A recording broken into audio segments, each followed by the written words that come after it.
pray for the bad mind. People them, come back with, pray for them. Pray for them. Pray for the bad mind. People them, come back with, pray for them. Pray for them. Pray for the bad mind. People them, come back with, pray for them. Pray for them. Pray for the bad mind. What's up, JamaGreek crew? We're back with another banger for you guys. So today's video is gonna be on basically questions that an interracial couple gets asked all the time. 22 years in this relationship, we have a lot of input we can put to. So we're gonna answer some of the common questions that interracial couples get. Yep. So we get right into it? Let's get straight into it. How does your family feel about your partner's race? I'm gonna speak on my behalf. How my family felt when I brought home a black man. So I'm not gonna lie, in the beginning it was very tough on my side. My parents didn't wanna know nothing about it. My mom was a little bit more lenient than my father. I grew up with all kinds of friends. Even my mom had all kinds of friends. But when it came to being serious, they preferred that I married somebody or be with somebody basically Greek. So on my behalf, it was very, very hard. But today, how they feel about him, they love him. They actually regret being so tough on their opinion on him. Seem like my own, right? There was no issue, no problem. Yeah. Me and my mom. I was welcome with open arms. My dad wasn't here, but either way, I grew up in Chamonix, grew up with mixed cultures, races, all that stuff. I have 1/3 Syrian in me, so for me, the color black, white doesn't mean anything. So we had no issues on that part. Okay. Second question. Wouldn't it be easier just to date your own race? On my behalf, I don't see color. I'm not talking on behalf of what my parents and my family are. I'm talking about me. Black, white, Asian, whatever the case is, to me, we're all the same. It's just color, and I don't see color in me. I never did see color. So for me, it's not that I wouldn't date my own race, because I've had in the past, but it's just a matter of preference. Yeah. For me, it was preference. In the beginning, though, I'm not gonna lie, actually, I thought that it would be easier to be with the same kind, in the sense with traditions and religion. But at this point in my life, because the question says, wouldn't it be easier? No, I wouldn't. To me, it's all the same. Number 3, think about the children. Aren't you worried that they will get bullied? 0. Not at all. I'm never worried about that stuff. You know what? They should be proud that they have black and white in them, because they have the best. Exactly. So growing up mixed, I think it's a privilege. Yeah. The only thing is that you have to educate them on their background on both sides. You know, they can learn on their mom's side where they come from, the history, and learn from the dad's side where they come from on the history, and how they can blend the two, and just how they can be a big input and be valuable in the world. Because that's not an issue. Yeah.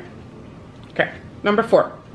Don't you get frustrated that you can't express yourself in your own language? Listen, I express myself 1000%. Greek, English, French, whatever the hell you want. I express myself.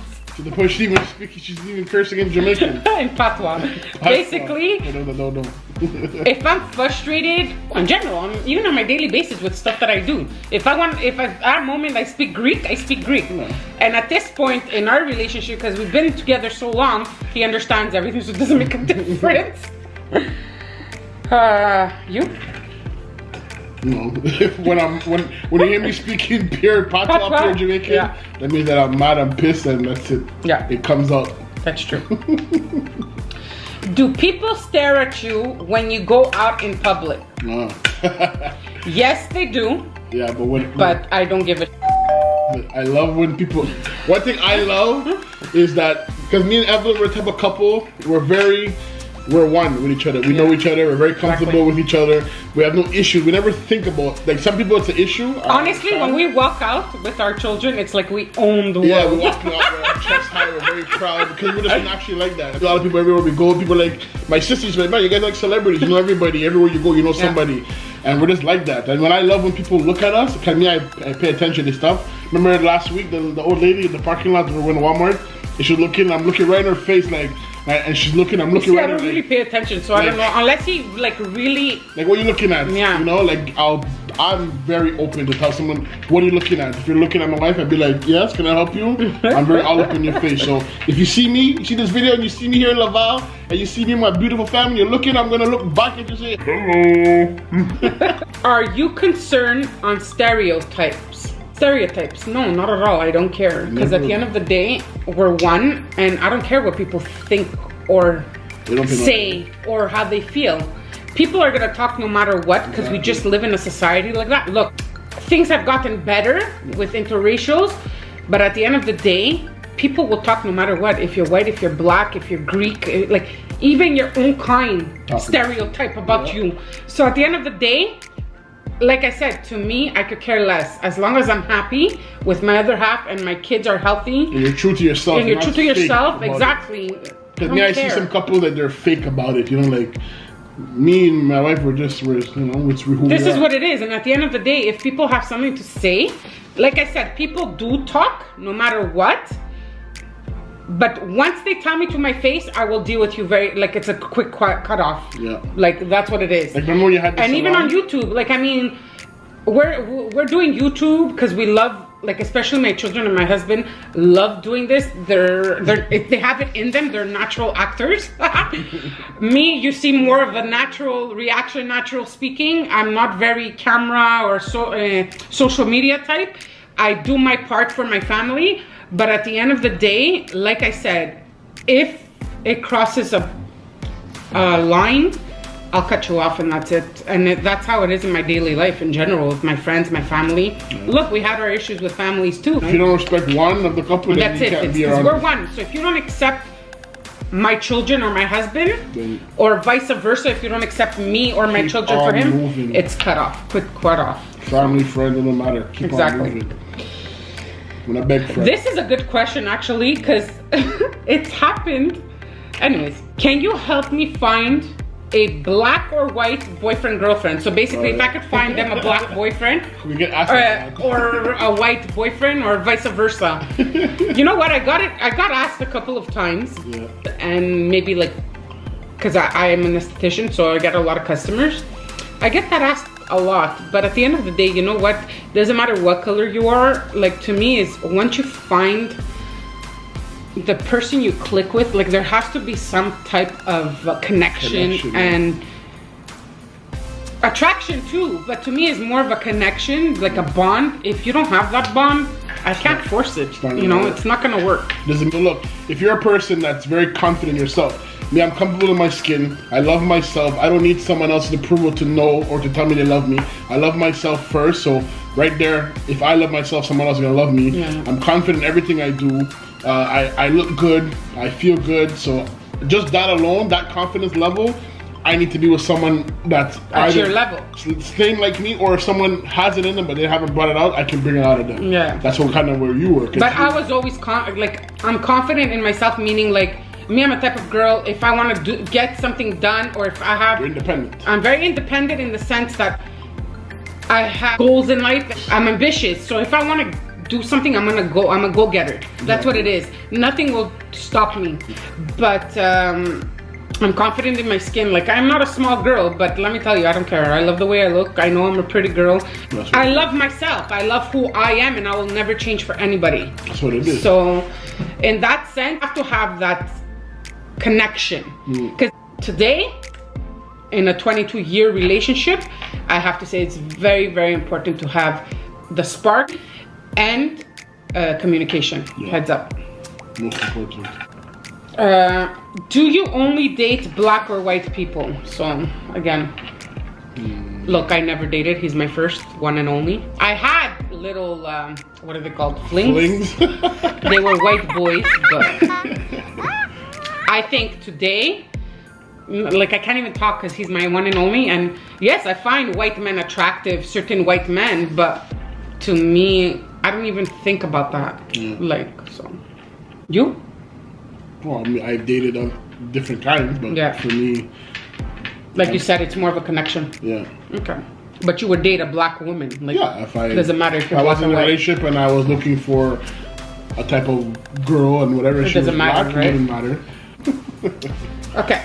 Was it weird when your parents met? No. No. So it happened that my dad had to do renovations for me in my business. Yeah. And That's he what I needed meant. help. And that's where he came in. That was a way, because my dad is a very closed person. If he loves you, he loves you. My parents in general are my role models, because my mom too, she's only been with my dad. They've been together for 40 years. Even just saying it, I get tears in my eyes because they're amazing parents. But that was his way of, Like how can I say, opening up, right? opening up, because he's a very close. He Because can't, if he wanted to, he could have just said no, no, no, and not And know that's anything. it, right? But he knew we were starting a business. We've been together for 5+ years at that time. Yeah. We were taking it serious. We moved out together. We started our own business. So and I got my business in April, and then we were getting married In in July. July. So it was just a couple of months difference between opening my business and getting married. So So for him coming in saying I want to help, it was his renovate. way of opening up. So he came with me to agree on my business, like to see, you know, because my dad was a previous business owner, restaurant, grocery stores, different stuff. So I needed his opinion on if I was making a right move. And then I decided, we signed the lease on opening my business, but the business needed renovations to fix it the way I wanted it. Yeah. So because he only had a 2-week span to get everything done, to him was, Oh, does Larry know how to do renovations? and I was like, well, I mean, that's not his profession, because at that time he was doing bricklaying. It's not his profession, but I mean, he knows how to do demolition, he knows how to paint, he could help you out, right? Yeah. So that night, I remember we were in the basement of my business, and that's when he said, he goes, Call up Larry to come. And I was like, what do you mean? Like in shock, I need to talk to him. And then that's how it met. So it went really, like, honestly, it went really well. Like you guys heard in the previous Yeah, video. if you didn't see that video, guys, go check that video. Go check it out. And it went really well. And then that same night, he met my mother-in-law. So basically, my dad got the first greed of meeting my other half, my spouse, and my mother-in-law in one night. Yeah. But it went really well. The family just clicked. Yeah, and then my mom and my mother-in-law are two same people. Like my mom said, unfortunately, she didn't get to spend a lot of time with her, but it was like if she knew her a lifetime, because they were so much alike, and because my mom and my mother-in-law are very happy, outgoing people. So at the end of the day, no, it went really well in general. It did. Like we felt like a family, even when at the end of the day, my father-in-law and my sister-in-laws, they got to meet earlier, but my father-in-law, they only met him at the day of the wedding, actually. Yeah. But it went well. Like, I mean, our families just clicked. Anyway, so last but not least, what's the worst racism you had to face? For me, I think the worst racism situation that I had to deal with is when one of my family members told me, okay, you're gonna marry this man. He might be a man of color, but what are you gonna do when you have children? I think that really bothered me. That was the worst for me. Because it was like, why are you targeting my children? I'm here for the family to accept the man I want to be with. This is the man I love, and it's not a man that I just found off the streets. Like, I mean, we've been together 10+ years. Yeah. And you're asking me about my children. No matter what, I'm lioness. My kids are my kids. You need something to say to my face and I'll deal with you. Straight up. Nothing to do with how my children are gonna be judged in this society. Because like I said, people talk about their own kind. Either way, people will judge no matter what. They'll be happy for you when you're not doing good. People will be happy for you when you're struggling. People are gonna say what they have to say behind your back. So I really don't give a about what people have to say. And I think that was the worst comment, the worst racism thing that I had to deal with for me. Yeah, so for me it was like, there's been a 1 or 2 times at an occasion, whatever, and like the N word was used too fluently and too comfortably to my liking. But me being a person of class, number one, having a head on my shoulder, number 2, and number 3, not being stereotyped like every other black person out there. I just took it very like, it's all cool. I see what type of language you teach your children, or I see what type of language you have within yourself. But at the end of the day, it doesn't mean anything to me, because at the end of the day, for your own sake, I had told this person at that time, for your own sake, you're lucky that it was me, because me, I take it very well. But if it was somebody else that... And you had respect for me because it's my family, the first and foremost was respect for my wife. I'm not going to make a fool out of myself and my wife and go lash out and go crazy and be like every other person and just go crazy. No, I was more educated about it, and I just handled it very calmly. And I told him to be careful when you use that type of language, because when you go out in the real world, when you go out in the real world, not everybody's gonna be like Larry, calm, cool, collected. Some people are gonna take that very lightly, and some people are gonna have some people still have that mentality of the slavery stuff, so they take it very at heart. You know what I mean? So like me, it disgusts me, honestly. Like, and I teach my kids too. Like, if I teach my kids in school, like, because you're in a school where you're growing up now, so you're mixed, you know. So you're gonna have kids who are gonna tell you you're not really Greek, you're not really black, you're not this, you're not that. Don't listen to them, because they're not educated. They're actually jealous. They're jealous of you. Anyone has someone to say about you and picks on you, is because they're jealous of you. That's the reality. That's the fact. It's scientific. Like I said, you have the best of both worlds. Yeah, so people are jealous of that. Just learn how to keep your head up and move on. You don't have to scoop down to dirt level. Exactly. We're royalty, so you stay up on top. Exactly. And let them come. Amen to that. Don't let nobody take advantage of you, because these little punks that use the N-word, because you're either related to them or friends with them, they're gonna use you to their advantage. But don't ever let them take advantage of you in that sense, because you know what? Let them fight their own battles. They get themselves into it. Like I told you, if ever you're in a situation, you fight your battles. Everybody fights their own battles and deals with their own shit. I'd rather my kid get out in the world and defend himself for something that he felt that he was being attacked on, and we get told by the principal, teacher, whatever later, versus to be a punk and be bullied. Nah, we don't accept that. No. I never got bullied when I was young. Neither did I. Neither did my wife. No. Well, we stood our grounds basically as people, so we're very strong characters. So we instill that in our kids. So our kids are very fortunate to have parents like us that invest in their well-being. That's what makes us complete us, because you're stressed more in a situation. I'm more realistic of a situation, because I'm not saying I'm from the streets, but I've been around more. Okay, so babe. I know. You're not from the streets, but you had your share. But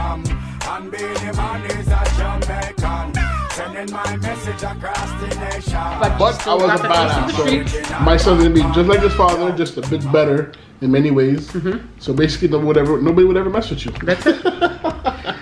So, I mean, do you have any advice to give to anybody? Like, my advice, like I said, is no matter who you find or no matter who you will be with, make sure the spark, the connection is there. Forget about the spark, because the spark will come after. I think the connection is the most. Like, if you have a connection, don't lose on that, man. Honestly. Never be with someone. Okay, look, how about this? Like, never be in a relationship with someone if you're happy within yourself. Don't make the mistake to not be with that person to make someone else happy. Especially if it's family. I know it may sound harsh, but it's the reality. You always gotta stick with your gut instinct. If I'm with a person and it makes me happy, I want to be with him, I see myself with him, go with it. Because either one or two things are gonna happen. Your family will eventually come along and accept it, or they're gonna write you off. If they write you off, well then, you know what, so be it. God put us here to evolve, grow, and live fruitful. So you don't choose the family, you have them, but you don't choose to be with them. Nobody said you have to stick with them. That's just scientifically proven. So when it comes to love is thicker than anything. So you always have to go with your heart. With your heart. Don't try to get back to people or do it to spike people or like that. And don't be in a relationship if you're not happy with someone too. Like, that's like if you're with someone and you're not sure and you don't feel right. Don't be afraid to speak your mind, and you know, if you can't, it's a free world, man. Communicate, then you get out of what you're in. Exactly. You know? But the main thing I think is more of a connection than anything. Overall. So that's it, guys. So we'll leave you with that. If you guys have any other questions or anything you would like to know. If you want to know like relationship advice, you know, you can ask us. Leave us a comment. Or if you want us to do like a relationship video just comment down below and we'll hit you up. Thank you guys. Love y'all. Peace.